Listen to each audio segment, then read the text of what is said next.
በተለይ ብሩክና ሀይሚ ናቸው ሁኔም ጥፋተኛ ሊያስብል ይችላል ብዬ የማስብበት ነገር ምንም ነገር ፍፄ ሀይሚን ይቅርታ ጠየቀ። የሀይሚ ምላሽ ግን በጣም ያልጠበቁትና ከባድ መልስ ነበረ። መግቢያው ላይ የሰማችሁት ከሁለት ቀን በፊት ፍፄን ደውዬ ስጠይቅ መለሰልኝ ምላሽ ነው። ብሩክና ሀይሚ ናቸው እንጂ ማንም ሰው እኔን ሊጠይቀኝ አይገባም። እንደዚሁም ደግሞ በዚህ ነገር ላይ እኔ ጥፋተኛ አይደለውም ብሎ ነበረ። እንግዲህ ዛሬ ተመልሶ ሀይሚን ይቅርታ ጠይቋታል። እሷም ደግሞ የመለሰችው ምላሽ አለ። እያንዳንዱ ነገር የአለፍ አለፍ እያልኩ አስገባላችኋለሁ፣ ለማዳመጥ ሞክሩ። ይህንን ጉዳይ ለማረጋጋት ሀብም እያብራራላት ነበረ። ይሁን እንጂ የማንኛቸውንም ጥያቄም ሆነ የማንኛቸውን ንግግር መስማት እንደማትፈልግ ፍፄን በተለይ በአይኔ ላይህ አልፈልግም ሁሉ ነው ያለችው።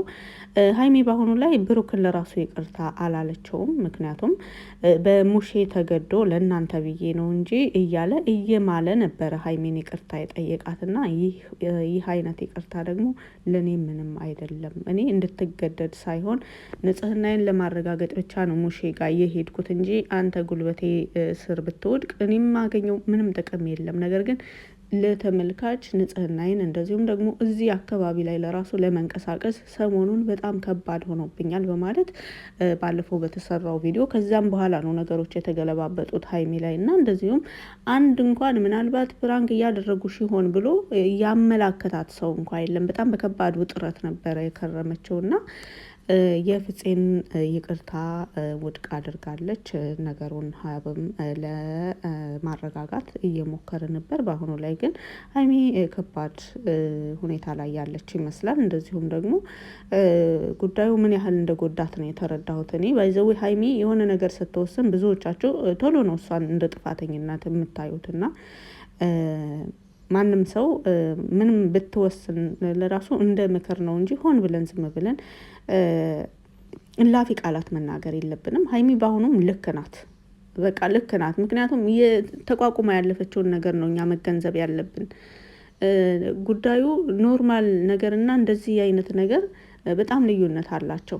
ከአሁን በፊትስ እንደዚህ እየተባባሉ አልነበር፣ እንደዚህ እየሆነ አልነበር ምናምን ቢባል ይህንን ያሁኑን ሰሞኑን ያሳለፈችውን ነገር ፈጽሞ አይወዳደረውም። ስለዚህ ሀይሚ በአሁኑ ላይ እንግዲህ ምን እንደወሰነች ባይታወቅም ፍፄን ማየት ለራሱ አልፈልግም፣ መነጋገርም ካንተ ጋር ምንም የምነጋገረው ነገር የለኝም ነው ያለችው። እንደ ማክበር ሁላቸውንም ማከብራቸዋለሁ በማለት ለሀብም ስትመልስ ይደመጣል። ባይዘዌ እና በሚያሳዝነው መልኩ አሁንም ወደ አዲስ አበባ መሄድ አለብኝ ነው ያለችው። ወደ አዲስ አበባ መሄድ አለብኝ ብላለች። በቃ በዓሉንም በጣም ደስ በሚል መልኩ እድሜ ለእናንተ በጣም ደስ በሚል መልኩ ነው ያሳልፍኩት በማለት እነሱ ነው ተናግራቸዋለች። ምክንያቱም በምን አይነት ሁኔታ ውስጥ እንዳሳለፈች ስለምታውቅ እንደዚሁም ደግሞ እሷ ያሳለፈችውን መንገድ እነሱም ያውቃሉ ብላ ስለምትረዳ ወደ ቡታጅራ ሆን ብላ የመጣችውም ደግሞ እሷም ደስተኛ ሆና ከቤተሰቦቿ ጋር ብሩክም ደስተኛ ሆኖ እንደዚሁ ጓደኞቻቸው ጭምር አብረው በዓሉን ያሳልፋሉ ብለው ነው እንግዲህ እነሱ አቅደው የሄዱት። ነገር ግን እየሆነ ያለው ነገር እያንዳንዱ አይታቸዋል። እርግጥ በፕራንኩ ዙሪያ እሷም 2-3 የሰርታለች ወታጀራ ከሄደች ወደዚህ። ነገር ግን የሀይሚ ፕራንኮች ከ20 ደቂቃ የማይረዝሙ ናቸው። ወዲያው ፕራንክ ታደርግና መልሳ ጉዳዩን ወዲያው ትናገራለች። ለተመልካችም የሚያስጨንቅ ነገር አልነበረውም። እውነት ይሁን ፕራንክ ይሁን ምናምን ምን ተፈጥሮ ሲሆን ምን አስባ ይሁን ምናምን አይነት በጣም የምንጨናነቅ በጣም የሚያስቡ ሰዎች አሉ። ይህንን ነገር አላደረገችም ሀይሚ። በተደጋጋሚ ፕራንክ ስታደርግ የሀይሚ ፕራንኮች ባይዘዌ ግልጽና አጫጭር ናቸው፣ ደስ የሚሉ ናቸው። ደግሞ ብዙዎቻቸው የሚያዝናኑ፣ አንዳንዶቹ የሚያሳዝኑም የሚያስደነግጡም ይኖራሉ እና በተለይ ደግሞ በህመም ዙሪያ ሕክምና ሄጄ ሐኪም ቤት እንደዚህ ተባልኩ ምናምን ያለችው ፕራንክ በጣም የሚያሳዝን የሚያስደነግጥ ቢሆንም ደግሞ በጣም አስተማሪ ነበረ። ምክንያቱም ብዙዎቻችን እየረሳ ነው። ዛሬ ጤነኛ ከሆንን ነገ ምንም አይፈጠርም ብለን እናስባለን። ዛሬ ሀብታምና ያለንበት የኑሮ ደረጃ ጥሩ የሚባል ከሆነ ድሆችን የምንረሳበት፣ ነገ የሚያጋጥመንን ነገር ፈጽሞ የምንረሳበት ጊዜ ላይ ነው ያለነው። በተለይ ብዙዎቻችን ራሳችንን ሁሉ ረስተን ወደ ሶሻል ሚዲያው በጣም ትኩረታችንን እዛ ላይ ነው ያደረግነው። ይህንን ነገር መለስ ብለን እኛም ሰዎች ነን እኮ ነገ ምንም አይነት ነገር ሊያጋጥመን ይችላል ብለን እንድንደነግጥ ወደ ራሳችን እንድንመለስ ይጠቅማል። ያ ብቻ ሳይሆን ደግሞ ብሩክ ምን ያህል መስዋዕት ሊከፈል ዝግጁ እንደነበረ አይታችሁታል። በሁሉ ነገር እየማለ ነበረ። ቤቴንም መኪና ችግር የለውም ይሄ ነው እንደሚያሳስብሽ በማለት በጣም ይሄ እኮ ተራ ነገር ነው ላንቺ ስል ምንም አደርጋለሁ ሁሉ ሲላት ነበረ። አንድ ሰው ጓደኛ ስትሆኑ እንኳንስ ጓደኛ ይቅርና እንደዚሁ ሰው ድንገት ያላሰበው ነገር ሲፈጠር ሌሎች እሱን ለማገዝ ወደኋላ ማለት የለባቸውም ባይ ነኝ። አንዳንዴ ይገባዋል ይበለው የሚል አይነት ነገሮች አሉ። ለምሳሌ አንድን ሰው ትመክሩታላችሁ፣ ትቆጡታላችሁ፣ እንደዚህ አታደርግ ትሉታላችሁ። በጣም ብዙ እንትን ብላችሁት ያንን አልሰማ ብሎ የመጨረሻ ላይ ውጤቱ ያልጠበቀው ነገር ቢሆንና በዛ ነገር ቢደናገጥ ምናልባት የእናንተን እርዳታ ቢጠይቅ ያን ቢያንስ ጥፋቱ እንዲገባው የራስ ጉዳይ ልትሉት ትችላላችሁ። ያ ነገር ህይወቱን የማያሰጋ ከሆነ ማለት ነው እንድማርበት መማር አለበት እንላለን አንዳንድ ነገሮች ላይ። ነገር ግን እንደዚህ በተለይ በጤና ጉዳይ ላይ ድንገት በተፈጠሩ ነገሮች ላይ በተለያዩ ድንገተኛ የተለያዩ ሰው ልጅ ላይ የሚደርሱ ነገሮች አሉና እዛ ላይ ምን ያህል አንዳችን ለአንዳችን ፈጥነን መድረስ እንዳለብን ወደኋላ ምን ይፈጠራል፣ ቤቴን ከሰጠዋት መኪናዬን ከሰጠዋት ምን ይፈጠራል፣ በኋላ በእግሬ ሊሄድ ነው ወይ ኪራይ ቤት ሊይዝ ነው ወይ የሚለውን ነገር በኋላ ያ ሰው ከዳነ በኋላ ነው መሆን ያለበት ብዬ ነው የማስበው። ምክንያቱም ከሰው ህይወት የሚበልጥ ነገር የለም። ብዙ እምነታችን ደግሞ በፈጣሪያችን ላይ ሊሆን ይገባል። እኛ መልካም ነገር ከሰራን እሱ ጥሎ እንደማይጥለን ቃል የገባልን ነገር አለ። እምነታችን ብዙውን ፈጣሪያችን ላይ እና ፈጣሪያችን ላይ ሊሆን ይገባል። እኛ በቻልነው ነገር መልካም ነገር ብንሰራ ይበልጥ ጥሩ ነው እላለሁኝ። እንደ ሰው ዘላለማዊ አይደለንም። ተወሰነ ጊዜ ኑረን የምንሄድ ሰዎች ነን። ስለዚህ ለዚች ለኮንትራቷ ህይወት በኪራይ ቤት ይኖራል፣ በደንብ ይኖራል እና ብዙ ሰዎች ራሳችንን በጣም የምንወድና በጣም የረዥም ዓመት ሰው ኑሮት የማያውቀው እድሜ ሁሉ እየቆጠርን ከዚህን ዓመት በኋላ እያለን የምናቅድ ሰዎች አለን። ይሄ ሞኝነት ነው። በጥቅሉ ከዛ ፕራንክ ላይ ብንደነግጥም ብዙ ነገሮችን ተምረናል። ምን ያህል ጀግና እንደሆነ ብሩክ አይተናል። እንደዚሁ ማስቀደም ያለበትን ነገር ማስቀደሙን፣ ብልህ መሆኑን፣ አስተዋይ መሆኑን ሁሉ ነው። መልካምነቱንም ጭምር ነበር ያየነው በወቅቱ። ይህንን ያነሳሁት ለምንድን ነው ከዛሬው ርዕስ ጋር ያገናኘዋል ብዬ ሳይሆን ሀይሚ ወደ ቡታጅራ ከሄደች ወደዚህ የተለያዩ ፕራንኮች ሰርታለች። ነገር ግን ሌሎቹም አጫጭር ናቸው። ይህን ያክል በጣም ስሜትን የሚጎዱ አንድን ሰው ጥያቄ ውስጥ የሚያስገቡ ነገሮች አይደሉም። ይህ ነገር ባይዘው በቡራ ቢሆን ኑሮ ወንዶች ይህን የመቋቋም አቅም አላቸው። ማህበረሰባችንም እንደነዚህ አይነት ነገሮች ላይ ወንድ ሲሆን ፈጻሚው ወንድ ሲሆን ያን ያክል ትኩረቱ ብዙም አይደለም።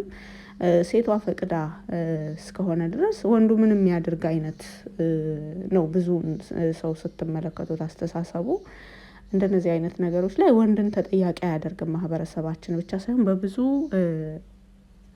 ማህበረሰቦች ከኢትዮጵያ ውጭ ለራሱ ብትሄዱ እንደነዚህ አይነት ነገሮች በጣም ጫና ያላቸው ሴቶች ላይ ነው።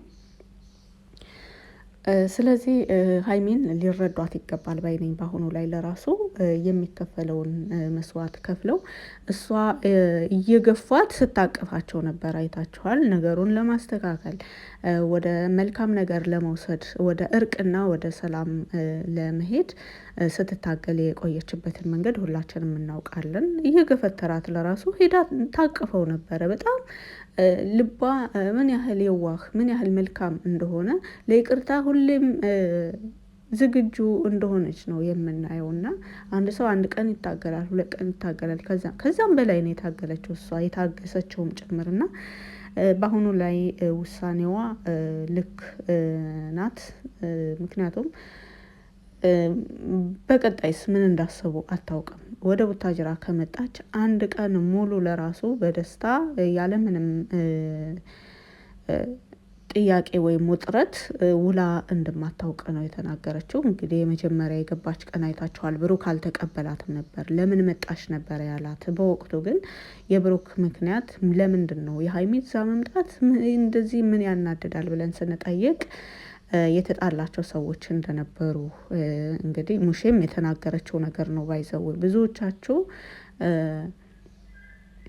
ዝም ብለን ፈጥረን የምናወራው ወሬ ብቻ ይመስላችኋል። ለምን እንደሆነ አላውቅም። ነገር ግን አንደኛው ከአንደኛው ጋር እያንዳንዱ የምንነጋገረው ነገር አንደኛው ከአንደኛው ጋር ይገናኛል። ባለፈው አሁን ቡራ እንደዚህ ብሎ ነው የተጣላቸው ሰዎች አሉ። በተለይ ደግሞ እነዛ ሰዎች ከእዩ ጋር በጣም ቅርብ የሆኑ ሰዎች ናቸው። እዩ ተበድላለች የሚሉ ሰዎች ናቸው ብሩክ የተጋጫቸው ሰዎች እና በዛ ነገር ላይ ተደናግጠው ነበረ። እንደዚሁም በሀይሚ አስፈራርተውት ነበረ። ሀይሚ ደግሞ ወደ ቡታጅራ ባለመምጣቷ በወቅቱ በጣም ደስተኛ ነበረ። ኦልሬዲ በቃ እሱ ብቻውን በመሄዱ እርግጥ አዝኖ ነበር፣ ከፍቶት ነበር። ነገር ግን እዛ ሲሄድ የተፈጠረው ነገር ሀይሚ እንኳንም ያልመጣች አስብሎታል። እንኳንም ያልመጣች በዚህን ወቅት እሷ ብትኖር ምናልባት የሚል እሳቤ ነበረው። ከዛን ሲመለስ ድንገት አገኛት። ድንገት ነው እዛ ያገኛት። ለዛ ተናዶ ነበር። እሷ መጣች ማለት እሷን ሊያጠቁብኝ ይችላሉ በሚለው ነገር በጣም ነበረ ወዲያው በሀሳቡ የመጣውና ለዛ ነበረ ባይዘዌ እንደዚህ ብዬ ተናግሬያለሁ። ባይዘዌ የዛኑ ቀን ቪዲዮን ገብታችሁ ካያችሁት ተናግሬያለሁ። ነገር ግን አብዛኛው ሰው የተቀበለውም ያልተቀበለውም አለ። ሙሼ እንግዲህ በአንደበቷ ተናገራለች። የዛን ቀን ሰው ጋር እንደተጋጨ ትላንት ተናግራለች ማለት ነው። እና መረጃዎች ይደርሱናል። ባይዘዌ እኔ ብዙውን መርጬ የማመጣው ብዙዎቹ በጓደኛ መካከል ክፍተት የሚፈጥሩ በተለይ በፍፄና በቡራ መካከል ያሉ ፍፄ የእነ ሀይሚን አንድነት አይፈልገውም የሚሉ መረጃዎች በቴሌግራም ቆይ አንድ ቀን ስክሪንሻት አድርጌ እንደዚያው አካፍላችኋለሁ። እና እነዚያን ነገር ግን እስካሁን ድረስ ብዙም ለማውጣት አልፈለኩም። ምክንያታቸው እያንዳንዱ ሙሉ መረጃውን ካመጣሁት ምናልባት ክፍተት መፍጠር ነው፣ ምንም ጥቅም የለውም። እና በጥቅሉ ጥሩ ነገሮችን መርጠን ለማምጣት እየሞከርን ያለ ነው። በሀይሚ ውሳኔም ላይ እንግዲህ ብዙዎቻችን እሷ ደስተኛ ትሆን ብቻ፣ እሷ ወደ ሰላም ለመሄድ ምን ያህል መስዋዕት እንደከፈለችው ሁሉ ቡራና ፍፄም አሁን ላይ መክፈል አለባቸው ባይ ነኝ። እንግዲህ ሀይሚ ወደ ቡታጅራ እንዳትሄድም ደግሞ እነሱ የሚጠበቀውን ነገር አድርገው ያስቀሯታል ብለን ተስፋ እናደርጋለን። ምክንያቱም እሷ እንደታገለችው እነሱም መታገል አለባቸው። በስተመጨረሻ በይቅርታ ይጠናቀቃል ብለን ተስፋ እናደርጋለን። ዋናው ነገር የሀይሚ ጭንቀት ስለተቋጨ በጣም ደስ ብሎናል። እንኳን ደስ ያላችሁ ለማለት እፈልጋለሁ።